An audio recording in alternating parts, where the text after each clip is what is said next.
Padre quer dizer pai. Pai que tem muitos filhos, tantos quantos as estrelas do céu, muitos como as areias do mar. Padre é compartilhar os desejos de Deus. Queridos amigos, muito boa noite. É com muita alegria, com muita ansiedade, com muita emoção que hoje nós vamos, nesse sábado friozinho aqui em Aracaju, desejando que os nossos corações sejam aquecidos por boas histórias e antecedendo o Dia dos Pais, nós vamos fazer essa live especial falando exatamente da... Estava falando para vocês, Padre quer dizer pai.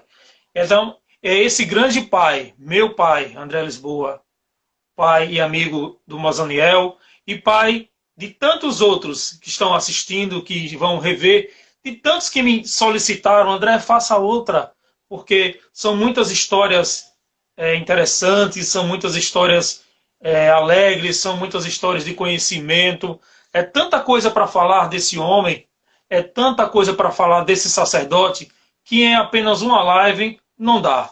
Então, assim, fazendo o que as pessoas, o que os amigos nos solicitaram, hoje nós estamos aqui para fazer novamente essa live especial sobre o nosso querido, porque com certeza em uma só não daria. Talvez nem 10, nem 20 lives seria suficiente para a gente poder falar sobre o nosso querido Padre Arnóbio Patrício de Mello. E para compartilhar desse momento rico, desse momento mágico, eu tenho a alegria novamente de trazer para vocês, de trazer para mim, como disse, nessa noite fria, onde os nossos corações estão desejosos de aquecimento, o nosso querido amigo e irmão Mozaniel, que eu vou dar uma boa noite para ele. Muito boa noite, meu amigo Mozaniel. Ô, meu irmão, muito boa noite. Você está me ouvindo bem? Estou vendo você, estou te ouvindo perfeitamente nessa noite, como disse. Não sei como é que tá aí. Como é que um coração piauiense que diz, né? Piauiense. Você diz lá do piauiense. Isso. Que Piauiense. sabe muito bem o que é o calor, porque é uma terra quente. Aqui em Aracaju fazendo frio nessa noite. E a gente vai aquecer os corações falando desse... E um dia antes do Dia dos Pais, falando dessa pessoa que foi pai para tanta gente. Não é isso, Mozaniel? Primeiro eu quero agradecer logo a presença do Isidoro, que é uma amizade que eu tenho desde... Por favor. Apareceu aí, Isidoro, meu Já amigo estava na expectativa, né? desde 1972, por aí assim, que nós somos amigos. E Gercílio também que apareceu, que é meu genro. E aos demais que vão entrando também, aí... Sua filha tá também, aqui. Dalva. Já Isso mesmo. apareceu aí. Olha, Teresina é uma cidade quente, mas em julho é fria. A semana atrasada deu 17,5. Misericórdia. Então são os extremos, né? É uma terra de extremos mesmo, né? Já ouvi falar que é uma terra de extremos. Mas agora em agosto vai ser muito quente. Esse coração de escritor, mas principalmente esse amigo, com certeza ficou desejoso de falar um pouco mais. E eu tenho certeza que os amigos também, depois que nós terminamos aquela live, eu mesmo tive algumas solicitações, viu, moça? Não foi só desejo do nosso coração continuar, não. Obrigado, muito obrigado. Algumas pessoas me pediram, André, por favor, foi muito curto, foi muito pouco. Então vamos fazer mais. Olha, vamos fazer mais um momento. Então que bom que hoje, antecedendo o Dia dos Pais, a gente pode falar novamente desse grande amigo, desse grande pai. E a gente vai começar falando então, para as pessoas que não viram a outra live, e não tem como a gente falar um pouquinho da biografia dele, de onde ele nasceu e algumas realidades que é importante a gente colocar como base para esse momento, né, moça? Ele nasceu em Pernambuco, numa cidade por nome de São Félix, Camusim de São Félix. Quem vai do Recife para Teresina, por a BR-232, quando chegar em Bezerros, basta quebrar o braço esquerdo, como se diz, são 16 quilômetros ou 20 minutos de carro, né? É lá uma cidade legal também, né? Ele nasceu no dia 10/7/1927 e ordenou-se padre talvez por acidente de percurso, como se diz, né? Porque ele tinha concluído curso primário e estava numa pensão no Recife e lá tinha um padre salesiano que, quando o viu, começou a puxar a conversa e fez uma pergunta que seria óbvia para ele, né? Perguntou o que ele queria ser quando crescesse. Ele foi taxativo, ele foi enfático. Disse que gostaria de ser professor, queria ser professor, iria ser professor. Então o padre disse assim, olha rapaz, eu pago todos os teus estudos, te dou teus estudos para você ser professor. E o melhor lugar para você ser professor é no seminário. Só que você vai ter que ser padre, né? Aí ele disse, o padre iria buscar um outro aluno em outra cidade de Pernambuco e quando voltasse dali a uma semana, se ele estivesse lá na pensão, ele levaria para São Paulo. E ele foi em casa, em Camusim, chamou a família, que era uma família muito grande, só ele tinha 24 irmãos, e ele era o 25º filho da família. Mas eu não sei na ordem qual era, né? Sim. Mas eram 25 irmãos. E contou, ficou todo mundo assim, sem... Primeiro que ele ia para longe, né? Não seria uma decisão normal e fácil. Mas disseram, olha, se é isso que você quer, você vá. E ele, vou repetir uma história, porque ele falou sempre que ele era católico mais por comodidade, né? Por conveniência. Porque a mãe era crente batista e o pai era católico. E ele ia para as missas, não era por atração, é porque a missa durava 1 hora e o culto só Deus sabia que hora que ia acabar, né? Então, então para ficar livre, ele né? falava numa graça danada disso, é verdade. E depois então... foi pego pelo coração, pela vocação. E se antes ele dizia que queria ser professor, eu o conheci várias vezes e eu já perguntava porque sabia que ia ser uma graça. Quando eu perguntava, padre, se o senhor não fosse padre, o que o senhor seria? Acho que todo mundo fazia essa pergunta porque ele já respondia sorrindo e ele dizia, eu queria mesmo ser padre. Ou seja, e até uma vez ele disse, difícil é ser pai, amanhã é dia dos pais. E eu quero aproveitar o momento, moça, para dizer isso. Uma vez eu perguntei, né, sobre se ele não fosse padre, se ele fosse um pai de família, se ele gostaria de ter filhos, e ele disse, é muito difícil ser pai, principalmente neste mundo. E ser padre é mais fácil. E eu amo ser padre, ele sempre dizia muito isso. Como eu disse da outra vez, era um ser humano que inspirava, transpirava o seu amor pelo sacerdócio. Ele deixava o rosto dele, o sorriso dele, era quem amava realmente o que fazia, a gente percebia muito isso. Exatamente. Biolaeste está me ouvindo? Muito bom, meu filho. Deus pode falar com os seus amigos, que está todo mundo desejoso e saudoso de você, pode ficar à vontade aí. Tem Zenade, já entrou. Zenade, estou vendo ela ali. Pois bem, então, no dia, ele estava no hotel, o padre passou e levou, né? E ele passou 15 anos no seminário. Então, ele entrou para o seminário aos 15 anos de idade, porque com mais 15 de estudo, ele se ordenou no dia 8 de dezembro de 1957, com 30 anos de idade, né? E saiu formado em filosofia pura, com licenciatura plena em português, latim, e fez um curso de bibliotecomania, mas não foi uma parte, foi na parte de documentação científica, que é um negócio mais apurado. Né? E lecionou grego no seminário. Eu disse, poxa, grego? Mas não é nem o grego contemporâneo, é o grego bíblico, koiné, que foi falado na Grécia 330 anos antes de Cristo até 330 anos depois de Cristo, que é o grego onde foi escrito as escrituras sagradas. Então, ele lecionou o grego no seminário.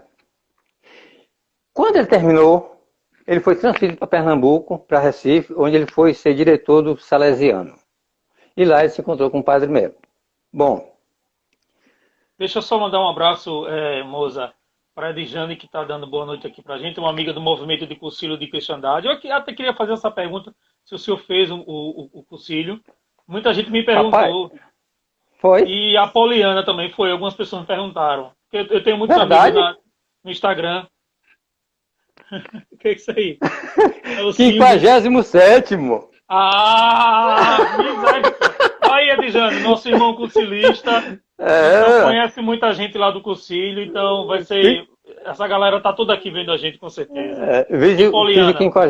Fiz o 57º Cursilho de Cristandade, e o meu diretor espiritual no cursilho foi o Padre Luiz Lemper, que infelizmente teve que voltar para a Alemanha. Isso. Né?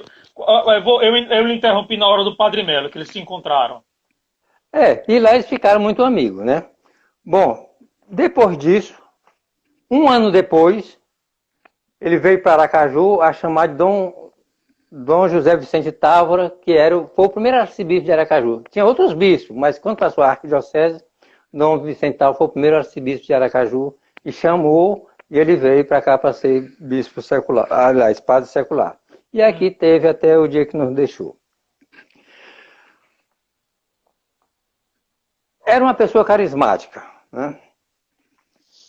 Na carta de São Tiago, capítulo 1, versículo 27, diz mais ou menos o seguinte, que a verdadeira religião que Deus adora é aquela que cuida dos órfãos e das viúvas. Padre Arnaldo foi uma referência nesse assunto. Verdade. Tudo bem que a Bíblia, nesse caso aí, ela está se referindo a um tempo muito distante, onde as viúvas, a mulher já era desamparada por tudo. E viúva, principalmente, né? Hoje não é tanto assim. A maioria das viúvas tem uma pensão, trabalham até, né? Graças a Deus. Tem o seu próprio salário. Mas mesmo assim, ainda tem muitas viúvas que padecem por o esquecimento.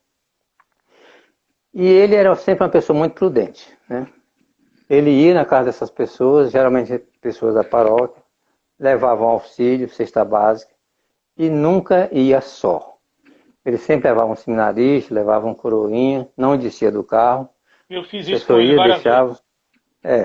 Então, era uma pessoa muito prudente. Olha, ele foi professor aqui em Aracaju, da Universidade Tiradentes, do Colégio Ateneu, do Colégio de Aplicação e da Escola Normal. E ele se aposentou no Estado como professor. Pois bem, nessa época ele tinha um jipe, e ele andava com um jipe cheio de normalista. Veja se dá certo um negócio desse, né? Já era um padre que saía das caixinhas, como a gente costuma dizer hoje. Era um padre então, fora de eixo mesmo. Porque padre não é uma coisa fácil. Porque se ele anda com um cara de moça, aí tem. Se anda com rapazes, né? E se anda com moças e rapazes, pior ainda. Né? Então, com qualquer pessoa, qualquer tipo de companhia que ele seja, sempre dá o que falar. E ele andava com as alunas, com um jipe cheio de alunas, para deixar em casa, porque ele lecionava à noite na escola normal, e não queria que as meninas pagassem a passagem de ônibus. E ele ia deixando na porta de casa. As duas últimas, ele deixava no mesmo local. Não deixava uma para ir deixar outra. Não, deixava sempre as duas descia junto e ir dali para frente. Para evitar esse tipo de falatório, de comentário. Uhum. A prudência dele era muito interessante. Quando ele veio para a paróquia, a sacristia ainda era um pouco acanhada, aí fizeram uma sala para que ele atendesse as pessoas. Aí ele foi olhar a sala, achou muito confortável e disse assim, não estou gostando dessa porta. Pode tirar essa porta aí, porque era uma porta de madeira, não era uma porta de alumínio. Ele disse assim, tira essa porta e coloque uma totalmente de vidro. Que quando as pessoas passarem aqui, eu não quero nem que bata na porta, já me veja que eu estou lá dentro e entre e saiba com quem eu estou lá. Que era para evitar comentário. Ele foi vereador em Aracaju por 3 legislaturas. Em alguma dessas legislaturas, ele foi também presidente da Câmara Municipal. E esse mesmo procedimento ele fez na Câmara. Mandou tirar a porta e botar uma porta totalmente de vidro. Ele não tinha saída por trás. Não tinha esse subterfúgio de se esconder das pessoas. Quem chegasse para ser atendido já via. A secretária não ia dizer, não, ele saiu. Não, se ele não tivesse lá dentro, ele estaria, mas ele estaria lá. Né? Ele não se escondia das pessoas. Veja só. Moza, ele em todas as vezes, você sabe que ele era um homem muito prático nas palavras, nas homilias. E todas as vezes que ele ia falar sobre ética, ele dava esse exemplo e falava do escândalo passivo. Né? Quando ele falava do escândalo, que é aquele que você é centro do escândalo sem necessariamente fazer parte do erro ou da falha. É como ele exatamente diz, ele estava lá dentro com uma pessoa, podia ser com uma mulher, poderia ser com um homem, mas a porta de vidro evitava com que as pessoas imaginassem o que está acontecendo lá dentro. Então eu lembro que todas as vezes que a homilia, que o evangelho fizesse com que ele lembrasse sobre ética, ele dava esse exemplo, e ele explicava por que todas as portas da paróquia ele queria que fosse de vidro. E aí ele usava esse termo, como um intelectual que era e sempre foi, que era o escândalo passivo. Eu queria que você mandasse um abraço para minha professora Lurdinha, que ela assistiu a primeira live e foi persistente, insistente que a gente fizesse essa nova de hoje. Professora Lurdinha, manda um abraço para ela Professor aí, meu Deus. Lurdinha, professor Ela mora Lurdinha, aí no muito Rolando Dantas, obrigado. acho que você conhece ela. É Depois eu possível. mostro a foto dela. Muito obrigado e que Deus lhe proteja e que seja edificante essa palestra de hoje, esse bate-papo aqui. Amém. Veja só, ele não protegia só as viúvas, alunos carentes, ele comprava material escolar, ele era sempre muito dedicado. Vi ele fazer algumas graças até, né? Aos sacerdotes, olha, eu tenho bronca com alguns bispos, você sabe disso. Sei. Mas Dom João Costa, Pegue leve, mas fale, vá. Dom João Costa, ele sanou um erro que existia na Arquidiocese de Aracaju. Esse mérito ele tem sim, né? Todo padre agora tem um salário, caso a paróquia não seja capaz de prover as suas necessidades. Autossustentável, entendi. Porque antes não era assim, não. Eu vi padre, né, lá em Nossa Senhora Aparecida, em Sergipe, que devolveu a paróquia. Porque ele não tinha condições de viver. Ele dava aula de informática, porque ele tinha um convênio com a prefeitura, e quando o convênio acabou, ele ficou à deriva. Ele almoçava na casa de um, jantava na casa de outro, e casamento era uma vez na vida, batizado só no final de ano, e ele não tinha como sobreviver. Então ele entregou a paróquia. Era um padre jovem, né? Isso é fato. Eu Eu lembro de uma situação de um padre em General Mainar que deu pena, viu? Não vou contar não, para a gente não se alongar, mas o senhor mesmo sabe de histórias muito tristes iguais a essa. Olha, Dom João Messi, que foi bispo auxiliar aqui em Aracaju de 85, não, de 1988 a 95, Dom João Messi andava por vida, como se diz, com um terno cinza. Mas o terno já teria sido azul no passado. Né? Ele horrível, ficou cinza.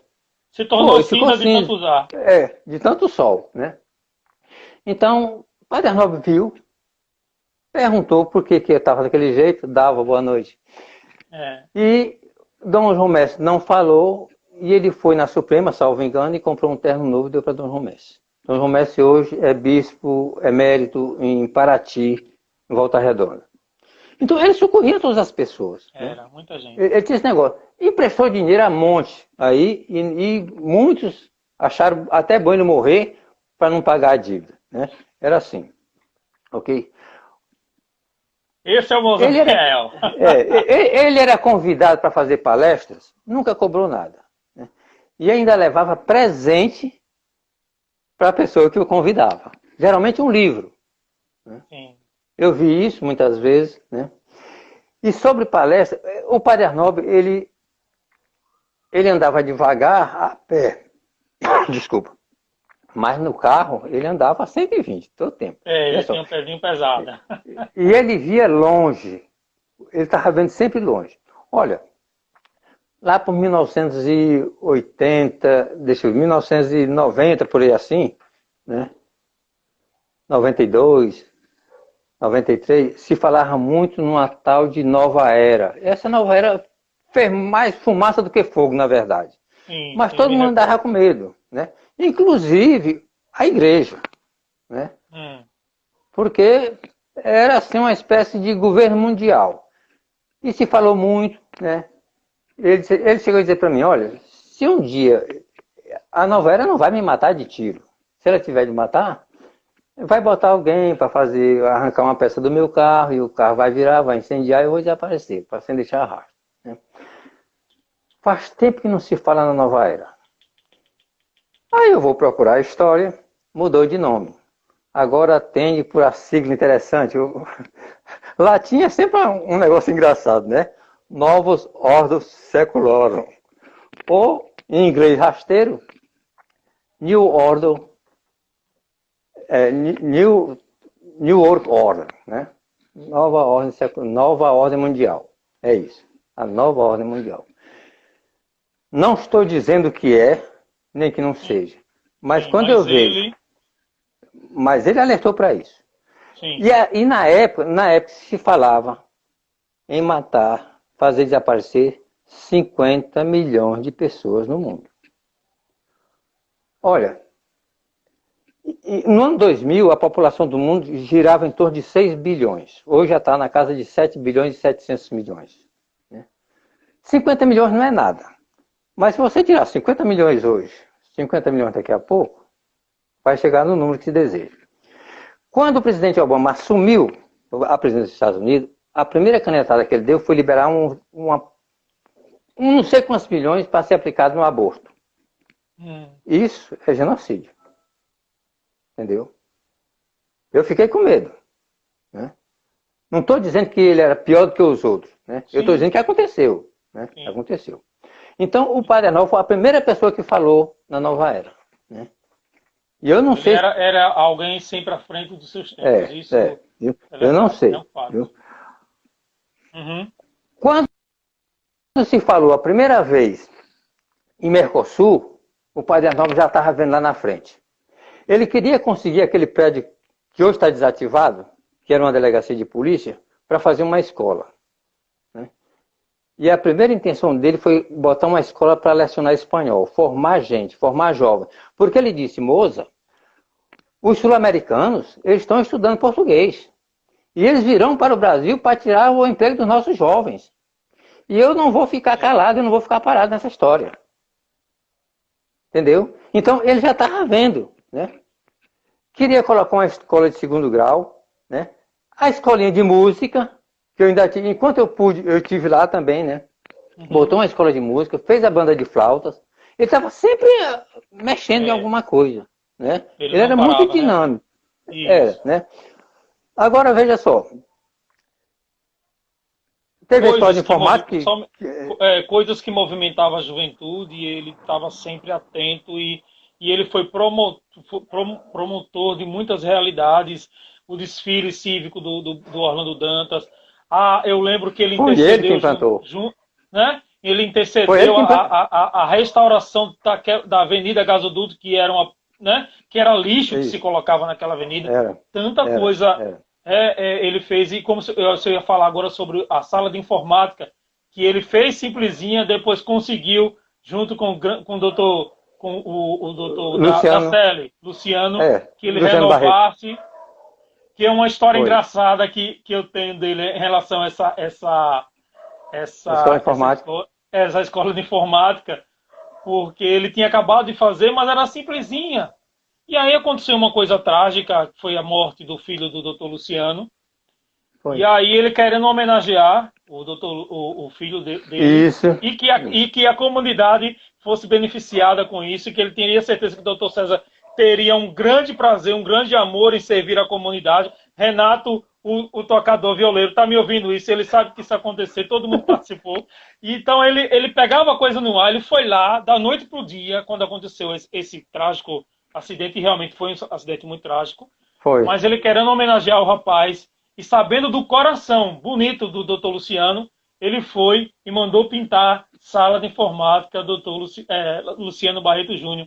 E aí tudo aconteceu e a sala foi toda renovada através de mais uma doação do doutor Luciano, entre tantas que ele fez também para a comunidade do Orlando Dantas. Olha, mas o Padre Arnaldo, ele não gostava só de futebol, né? Ele gostava de boxe. Rapaz, ele pagava para ver um se lascar. Ele era competitivo, né? Muito competitivo, né? Ele virava à noite, eu também. Ele e o Padre Marco Eugênio, a gente virava à noite para assistir a luta do Jorge Foreman, né? Peso pesado. No dia seguinte ele comentava, né? Eu digo, mas como é que o padre, nessa idade, fica... Veja só, né? Pois adorava assistir a luta de boxe, né? Muito competitivo e gostava demais de esportes. Olha, ele era realmente uma pessoa democrática. Ele sabia perder, né? Muitas vezes aconteceu reuniões do conselho paroquial e a ideia dele era reprovada, não aceitava. ele perdia numa boa, né? Não questionava. O próprio A conselho, festa, né, o próprio conselho já foi uma coisa muito inovadora, né? Como o senhor falou na outra live. Tem uma pessoa aqui que falou, acho que entrou agora, que veio dessa vez, ela disse que pena que perdeu a outra. Mas se você está assistindo essa, você procura no meu perfil aí, nos meus stories, que você vai encontrar, tá lá. E também tá no YouTube, André Lisboa 02 Aracaju. Você vai encontrar lá essa e outras lives que a gente tem lá, viu, Moza? outra coisa, o Conselho Paroquial foi muito bem idealizado, porque ficou a administração da igreja do tempo por conta do leigo e ele cuidou das outras coisas. E aí, rapaz, teve uma afluência muito grande de movimentos, porque antes só existia o apostolado da oração. E a igreja estava nas mãos de seu nascimento, né? Que lutava, coitado, mas era o que ele podia fazer mesmo. Não É. tinha como, né? Uhum. E com o conselho paroquial, aí as coisas andaram mais, né? Aí já veio o SCC, né? Que eu e o bispo temos algum mérito nessa história, e outros Ave Maria, movimentos, o SCC entendeu? foi muito importante para a paróquia de Foi. Nossa Senhora Foi, do porque Perpétuo trouxe, Socorro. trouxe a família toda, Trouxe né? a família, E foi aí foi. maravilhoso. Melhor muito. Mas o padre, eu escrevi algumas coisas sobre ele. Hum, Primeiro eu escrevi o apóstolo do sim. Depois eu escrevi o apóstolo da alegria, porque o padre Arnaldo, ele era alegre mesmo, né? é. Rapaz, eu me lembrei que o padre Arnaldo, ele desmontou um provérbio que existe aí. Hum, Na boa, na classe. Tava eu, ele e outras pessoas, e uma outra pessoa falou assim, olha, dize-me com quem tu andas, que eu direi com quem tu és. Não existe? tem, claro. Aí, aí o padre Arnaldo disse assim, não leve tudo ao pé da letra. Mas como, padre? O senhor quer mudar a história? Ele disse, olha, Judas só andava com gente boa. Eita, meu Deus do céu. É mesmo. Né? Iscariote só andava com gente da pesada, só andava com gente beleza. E você viu o resultado que deu. Aí todo mundo ficou assim, o quê? É mesmo, é mesmo. Ele tinha essas tiradas que era de lascar mesmo, viu? É. E ele fazia, e o Padre Arnóbio, ele não se levantava em um ambiente, quem quer que chegasse próximo a ele. Eu lembro de ver Padre Arnóbio nas bimbocas no Orlando Dantas, no São Conrado. Do nada, eu ia andar de bicicleta com meu amigo Renato na madrugada, assim, noite, e ele tá sentado num bar conversando com aquele monte de gente, tomando ele com um copo de Poliana, água. boa noite, muito E obrigado. ele batendo papo com aquele povo ali, entre risadas. E eu disse, rapaz, ali é Padre Arnóbio, de terno, um homem de terno no meio da galera de bermuda, no meio do bar ali. Era muito interessante, era muito engraçado. Aí quando ele via a gente, ele trazia, vem pra cá, senta aqui, não sei o que, pagava pastel pra gente. Mas era impressionante quando a gente encontrava ele nas bimbocas, ele não se levantava, ele gostava de gente, ele gostava do cheiro do povo. Olha, uma vez... Eu adoro essas histórias de Mozaninha. Vai lá, Mozaninha. Teve um movimento aqui, exatamente 7 de setembro. É. E uma pessoa fez uma carta para um deputado que...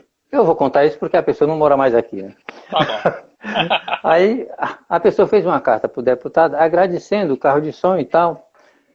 E me entregou a carta para me entregar ao Padre Arnaldo, mas ele me entregou com o envelope e a carta na mão. A carta estava aberta. Aí eu li. Quando eu li aquela carta, eu disse ao Padre Arnaldo, não vou assinar essa carta não.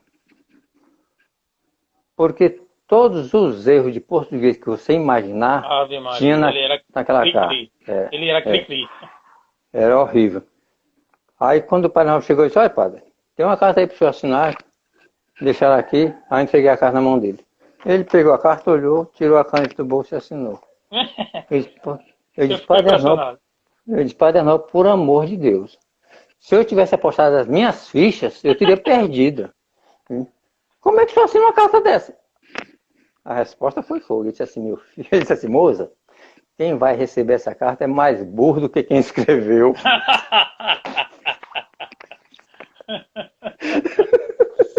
Só assim para ele afinar. Padre Arnaldo era horrível. Eu escrevi no Facebook o apóstolo da alegria. E eu contei uma coisa que ele tinha feito. Veja só, Padre Arnaldo contou uma história, eu acho que essa história é dele, mas quando eu publiquei, eu botei como se fosse de domínio público, porque eu não tinha certeza, né? Sim. Mas veja só, ele contou o seguinte, que um coronel do interior tinha um filho estudando na cidade para ser doutor, né? Era assim que se dizia na época, né? Sim. Mas só que o rapaz estava lá, né? Levando na valsa a conversa, né? Não queria nem saber de estudo, né? E, todo mês dizia, papai, o dinheiro não está dando, a vida aqui na capital, a vida é muito cara e que não sei o quê. E o velho foi ficando cabreiro e disse assim, olha, eu vou pegar esse camarada na virada. Aí fez uma carta e disse assim, olha, eu vou aí tal tempo que eu vou resolver um negócio aí na cidade e aí a gente fala sobre esse negócio com você. Aí o cara ficou com medo, combinou com o cara do restaurante, porque ele disse pro pai que só comia cachorro quente, né? Passava o tempo com... O velho não sabia o que era cachorro quente, né? Naquele tempo não tinha toscana, não tinha... Só tinha essa linguiça caseira que se faz, Sim. né? Sim. E aquela salsicha de lata ainda não tinha chegado no interior, só tinha na capital, né? Que era da latinha. E ele combinou com o garçom que quando ele fosse com o pai almoçar ou jantar, o cara perguntasse assim, vai querer o mesmo? Aí ele diria que sim, aí ele trazia 2 cachorros quentes, então ele deixava lá. Aí assim foi feito. Aí nós do almoço, foi, aí o garçom chegou, e aí? Vai querer a mesma coisa de sempre ou vai querer outra coisa que seu pai chegou e tal? Ele disse, não, pode trazer de sempre. Aí o garçom foi lá, trouxe 2 cachorros quentes, botou ali o pão aberto com aquela salsicha ali dentro. Disse que o velho olhou, ficou desconfiado, mas para não fazer desfeita, comeu, né? Aí o certo é que ele deu realmente um bom aumento para a mesada do rapaz, né? E quando chegou no interior, perguntaram, e aí, o rapaz vai ser doutor mesmo? Ele disse, vai, agora vai mesmo, porque agora ele vai se alimentar melhor. Disse, rapaz, eu já não gostava da cidade, e da agora para frente é que eu só vou lá quando não tiver mais jeito. Porque, meu amigo, eu comi um tal de um cachorro quente, vocês nem sabem qual foi o pedaço que botaram para mim. Olha, do cachorro se aproveita tudo.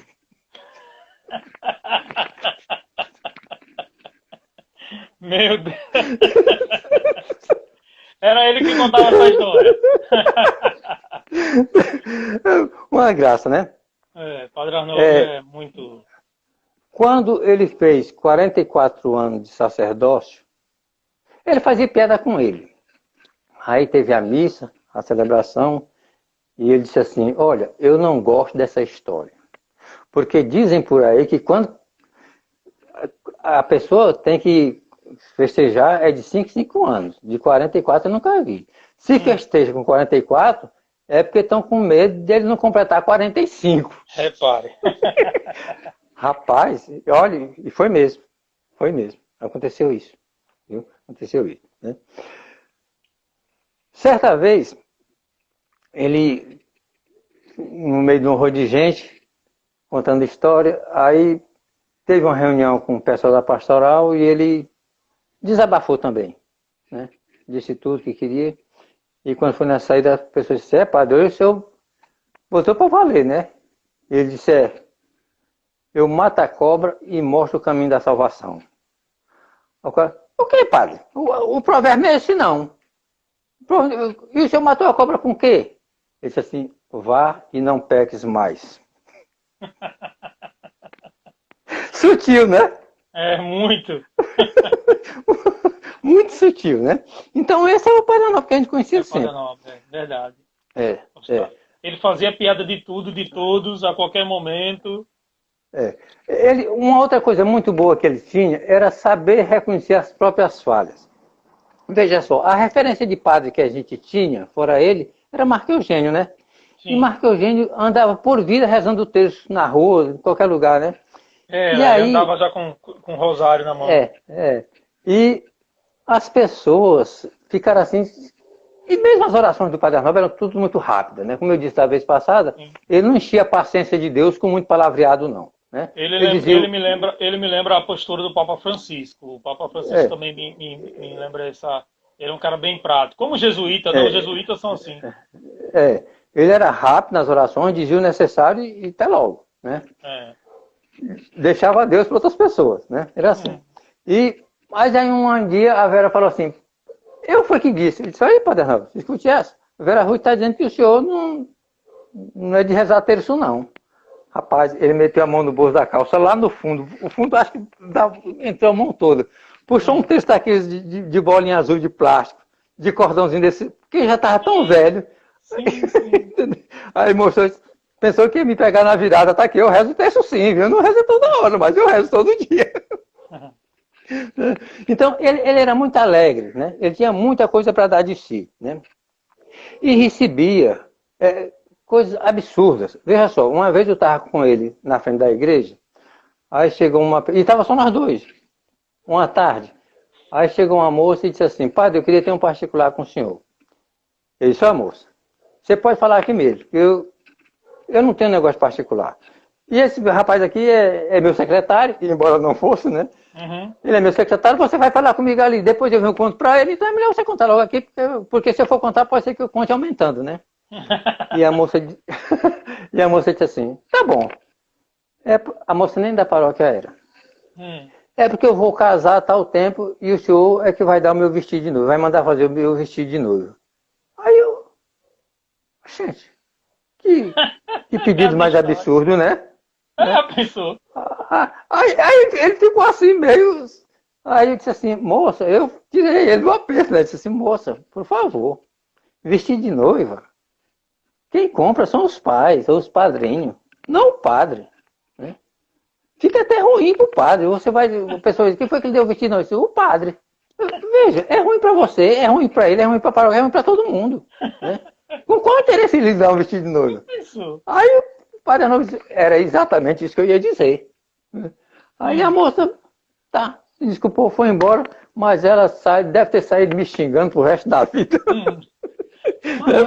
Que negócio, que coisa, né? Coisa desse tipo, eu lembro que ele me falou uma vez que chegou uma senhorinha toda emocionada para falar com ele e disse assim, padre, eu recebi uma graça muito grande do Padre Inciso e eu fiz uma promessa e o senhor vai me ajudar a cumprir. Aí ele olhou assim, já desconfiado, tipo, aí vem coisa. Diga, minha filha. Ah, padre, é porque eu disse que eu ia subir o horto de joelho e o senhor ia comigo. Meu irmão, ele pegou um ar. O horto lá de Juazeiro. E o senhor ia Imagina, né? Mas aí eu vi ele pegou um ar e disse, o quê?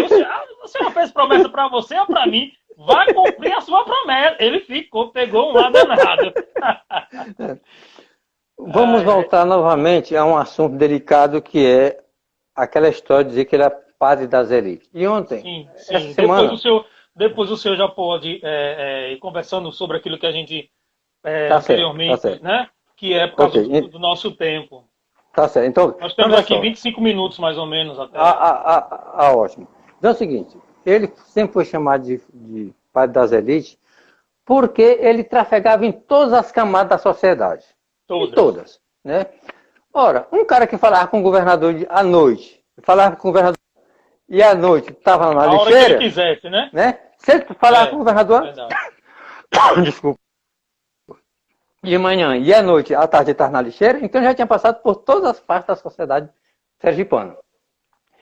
É verdade. Na lixeira, literalmente, onde ele celebrava a missa na lixeira da Terra Dura. Essa semana nós estamos na Semana do Padre, né? Isso. Que é homenagem a Cura d'Ars. E essa semana, num desses canais católicos, quem rezou uma das missas foi Dom Marcos Antônio Tavone. Ele é bispo da cidade de Bom Jesus, do Piauí. Né? E ele falou exatamente isso, que Cura d'Ars, ele era o bispo dos pobres e dos lordes. Eu fico indignado com a percepção de certas pessoas. Um tempo desse, um certo político brasileiro, que tem algumas encrencas aí, esteve no Vaticano e se encontrou com o Papa. Aí disseram logo, esse Papa é comunista, olha com quem ele está se encontrando. Poxa, o Papa, além de ser o chefe da igreja, ele é chefe de Estado. Ele está à disposição da humanidade toda. Verdade. Dos bons e dos ruins, dos mais ou menos e dos mais. Né? Então, o padre Arnaldo tinha ele exercia o sacerdócio mesmo, né? Ele estava com todas as pessoas. Uma vez ele marcou um encontro comigo e bispo de Gisélia, debaixo do viaduto da Hermes Fonte com Francisco Porto. Marcou o encontro para 5 horas da tarde. Eu cheguei exatamente às 5 horas, ele tinha chegado 10 minutos antes. E o bispo chegou logo em seguida. Ele chegou debaixo do viaduto, parou o carro e levantou o capô do carro e ficou com a cabeça para dentro. Em 10 minutos pararam 11 pessoas e foram saber o que tinha acontecido e que queria prestar socorro. Ele disse assim, até brincando, a minha popularidade ainda está boa, né? Em 10 minutos, 11 pessoas pararam para dar socorro. Porque viram o carro parado com o capô aberto. Exatamente isso. Fernando Oliveira, muito obrigado por sua participação. Ele é da Igreja Assembleia de Deus, lá do Fernando Collor, né? Então, chegou a hora da gente entrar na parte mais difícil, né? É verdade. Mais difícil, mais bela. E como disse o senhor na nossa live, na outra live, alguém que soube sofrer com dignidade e com sapiência. Quando eu fizer esse sinal, me deu um tempo, né? Viu?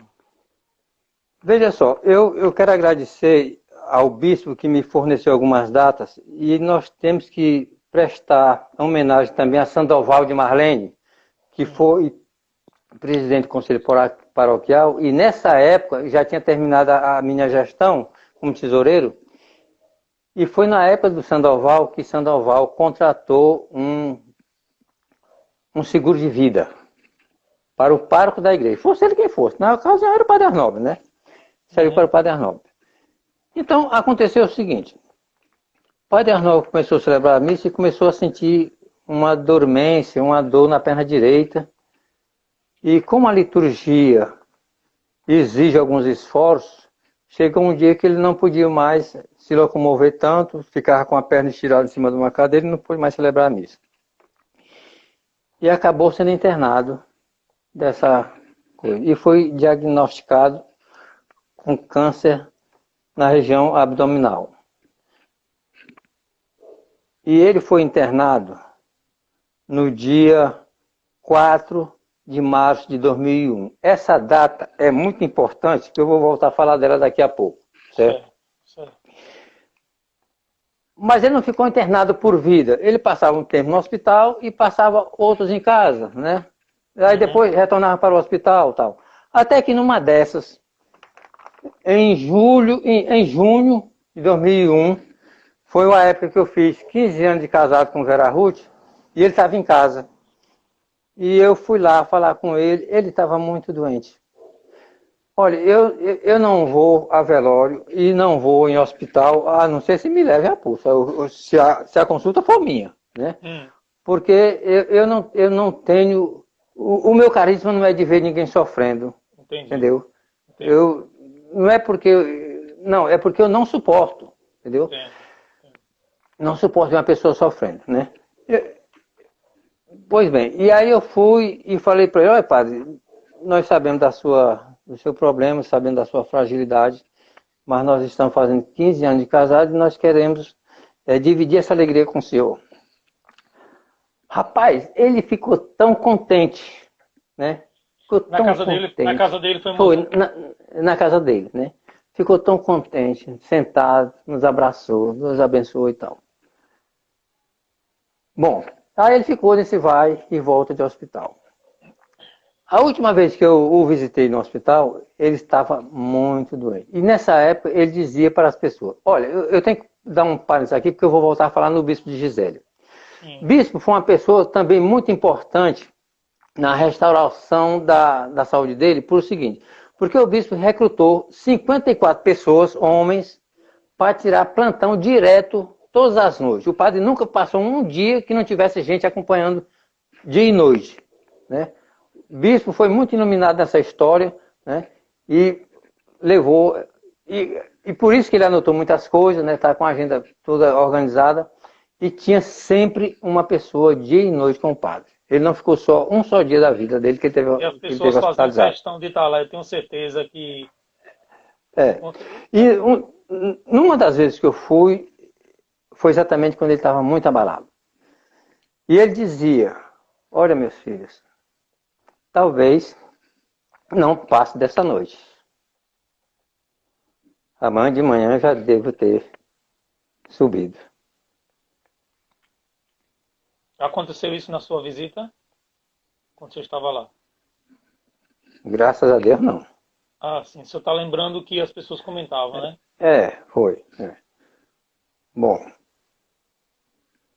pois bem, 2 dias depois que eu tinha estado com ele, Gisela de Bispo me telefonou uma tarde e disse assim, moça, Padre Arnaldo teve alta.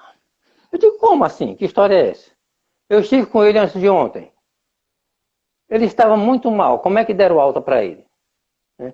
Ela disse, olha moça, eu não entendo não, não entendi não estou entendendo essa história não, mas deram alta. Aí eu disse, Gisele, é o seguinte, se deram alta, foi para que ele não morresse no hospital. Não tem outra explicação. Uhum.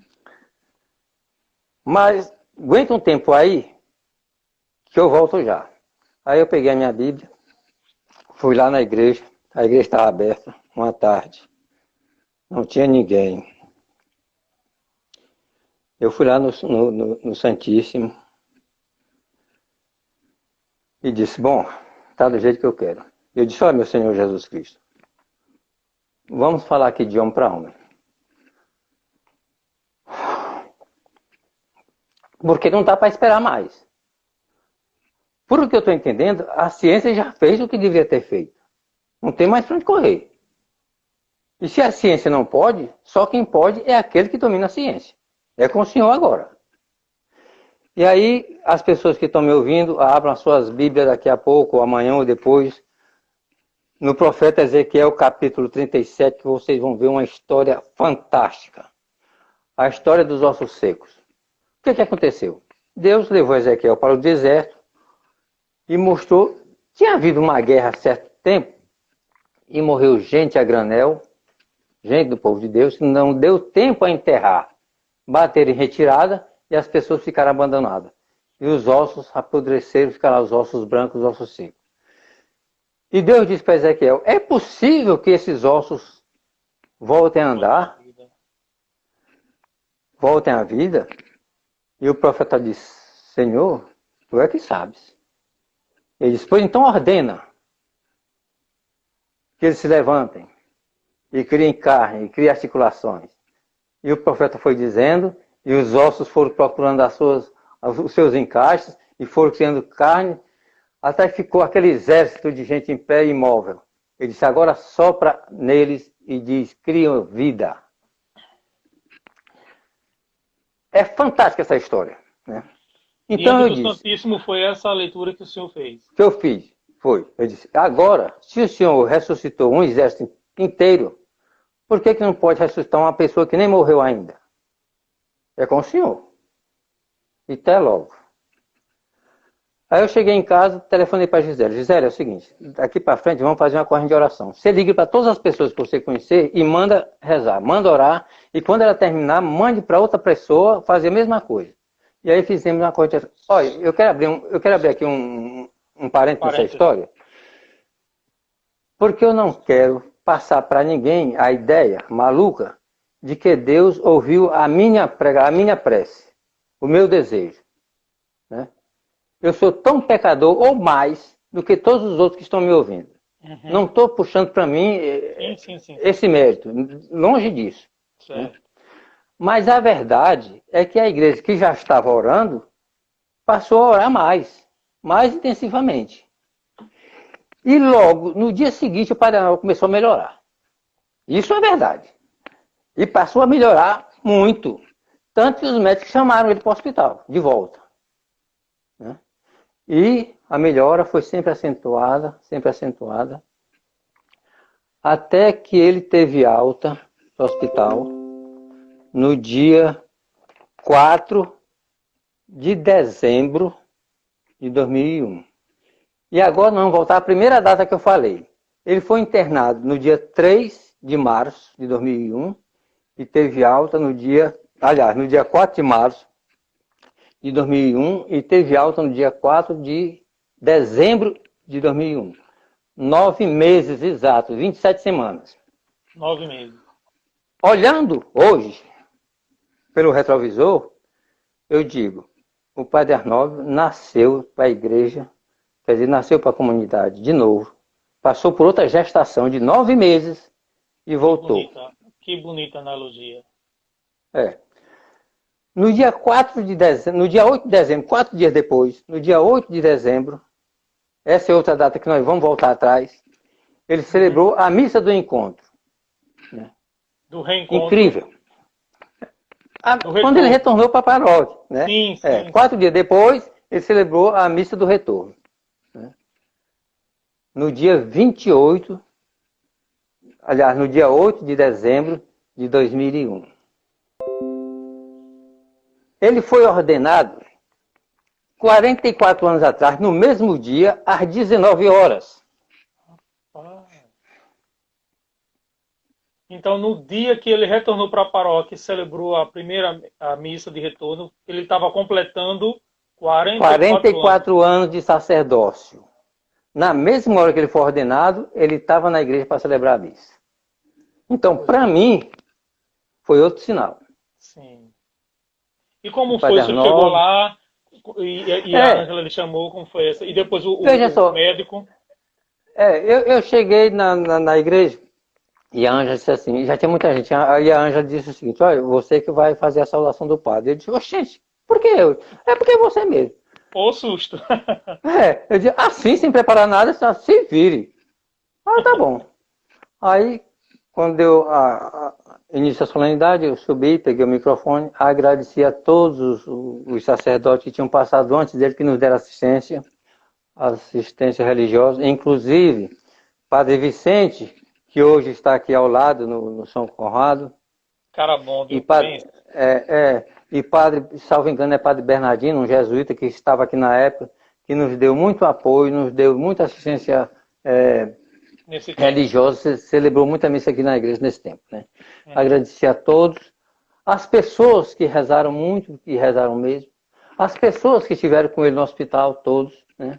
Nosso agradecimento a igreja estava cheia, né? A igreja estava cheia dessa galera. Super lotado, né? E as pessoas que rezaram, as pessoas que participaram de alguma forma na recuperação dele. Depois, quem assumiu o microfone foi o Dr. Geraldo Magela, que tinha cuidado dele. Eu vi o Dr. Geraldo Magela no hospital dizendo o seguinte, olha, eu não gostaria de tratar do Padre Arnóbio, mas como médico, ele caiu nas minhas mãos e eu estou tendo muita satisfação de trabalhar para ele, porque ele foi que casou os meus pais. E os meus pais são muito felizes. Aí a gente volta àquela mesma história, né, que eu já tinha contado aqui, né? Isso, que a pessoa era feliz porque tinha sido casado com a celebração do Padre Arnóbio. Não tem nada a ver com a outra, né? Mas se a pessoa acredita... claro, ele trazia esse estigma.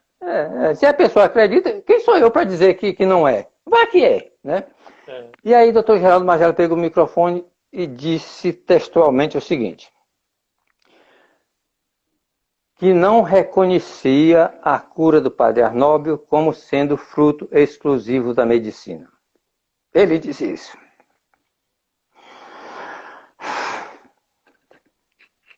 Tempo aí.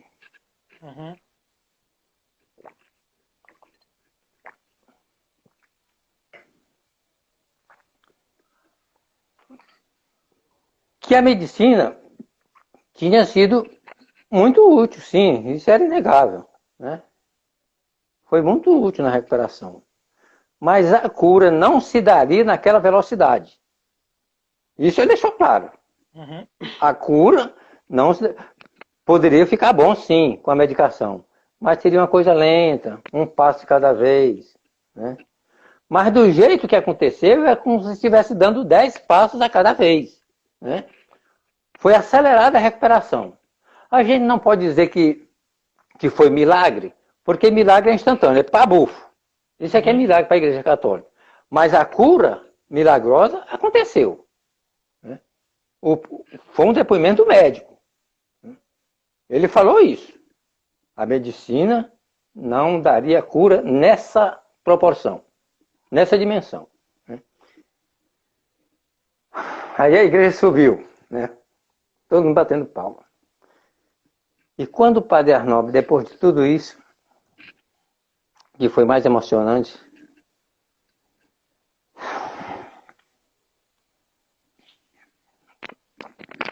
é que quando ele pegou o microfone, ele disse: voltei. Rapaz, foi demais, viu?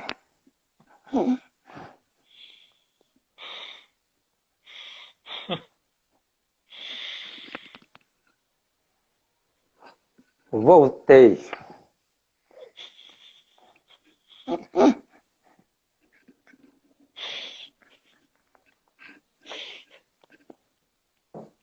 Graças a Deus. Que alegria, meu Deus. Obrigado, Senhor. Pois bem, e aí Padre Arnob tornou as atividades, tudo que era antes, numa boa, não sentiu mais nada. Temos quantos minutos? Nós Temos temos, quanto deixa eu tempo? olhar. 4 minutos. É, 3 a o 4 minutos. suficiente. E aí, ele ainda esteve conosco em 2005. E morreu de um infarto no dia 8 de setembro. Ele ficou quase 5 anos, né, depois dessa cura dele, Foi, né? exatamente. E eu não estava em Aracaju, graças a Deus, eu não estava. Eu estava em Propriá. Não, eu estava em Arapiraca, em cima de uma serra lá, fazendo um trabalho de topografia. E as coisas se juntam, porque era um lugar de difícil conexão de telefone, mas como eu estava bem no alto, consegui receber uma ligação da Vera, ela dizendo: olha, o teu padre voltou para a casa do pai. Eu parei, rezei, não podia fazer mais nada. E como o senhor disse na outra live, ele parece que o infarto fulminante, para que ele não passasse por todo aquele processo de dor, Deus quis levar ele assim como, né, um sopro de vida, como a palavra de Deus diz, como um sopro, né, como areia. Mas tem outra história por trás disso aí, que eu vou contar Se agora. o tempo vai dar. Se o Instagram derrubar a gente volta. Vá, fala. Então, o que se comentou uma época aqui na igreja foi o seguinte: Deus só tinha um jeito de levar ele. Era no infarto. Porque se adoecesse esse povo, ia rezar. Tá entendendo? Ah, adorei essa daí. É mesmo. E aí o povo então, junto rezando não é brincadeira, não. Aí Deus sacude. Não, eu tenho que trazer ele na valentona, porque...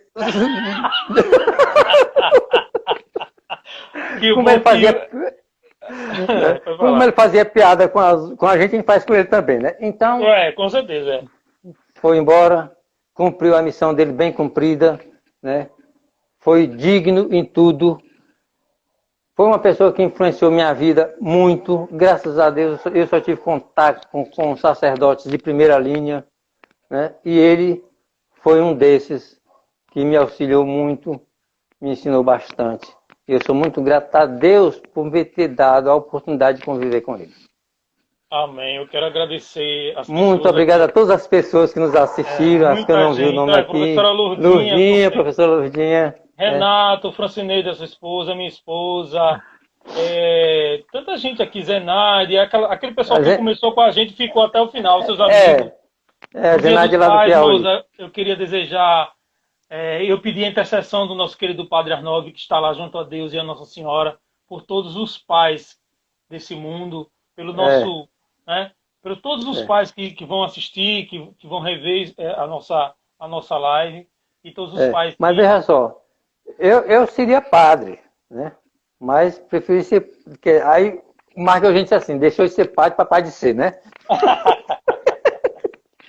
Olha, nós temos 30 segundos para dizer tchau para as pessoas. Pronto. Gente, obrigado. Então, muito obrigado a vocês. Emocionante. Espero ter satisfeito a expectativa de todos. Foi mais do que a gente imaginou. Da minha parte, muito obrigado. Espero o senhor aqui para contar seus casos e as suas crônicas em um outro momento, viu, Moza? O livro está oferecido, viu? Tá bom. O livro está aqui. Tchau, pessoal. Boa noite a todos. Um abraço. Valeu.